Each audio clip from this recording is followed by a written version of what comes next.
And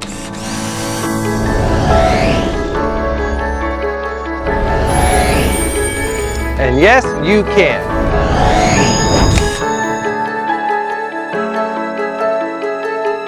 Hey friends, welcome to the Energy Independent Show, where we cover hot energy news, product reviews, and interviews.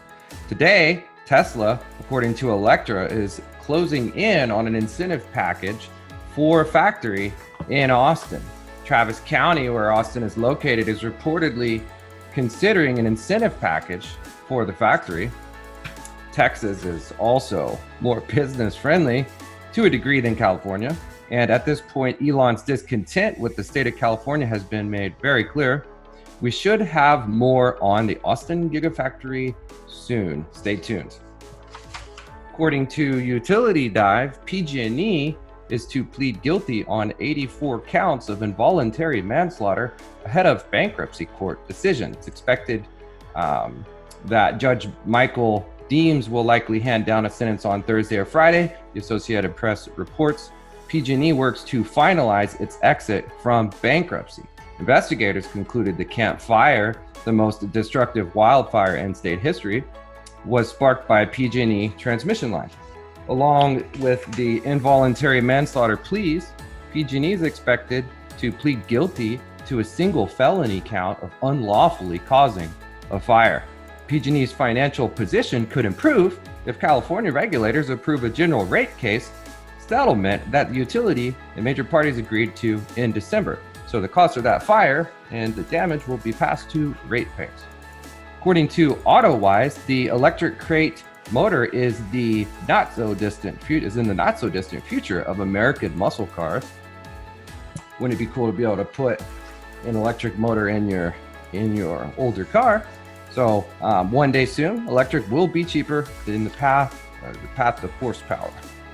According to Solar Power World magazine, Sunrun partners with Southern California Edison on virtual power plants for homes. As we continue to decarbonize the power grid, it is essential that we find innovative solutions enabling clean, affordable, and reliable service, said Jill Anderson, Senior VP of Customer Service at Southern California Edison. The virtual power plant will help us understand how home battery systems can perform to single large capacity energy sources to benefit all customers. According to Green Tech Media, 90% clean grid by 2035 is not just feasible, but cheaper, study shows. In just a few years, decarbonizing the grid went from a solar lover's pipe dream to something many major American utilities have committed to. Previous studies concluded either we need to wait until 2050 to decarbonize or the bills will go up if you decarbonize, said co-author Amol Padke. And on a call with reporters, he said, I think we really need to revisit these conclusions because of the dramatic decline in cost. This scenario retires all coal plants in 2035 and does not require any new construction of gas plants. The cost of wholesale electricity would be 13% cheaper with renewable energy. According to Forbes magazine, the world's biggest energy problem is access. If the 1.2 billion in sub-Saharan Africa are easily the most impacted, along with the 1.4 billion in India behind them. Energy poverty is the largest limiting factor to economic growth. Some 3 billion humans rely on biomass like wood, dung, and charcoal for cooking and heating. Electricity is no small thing. It is the sine qua non of modernity, with electrification considered the greatest scientific achievement of the 20th century.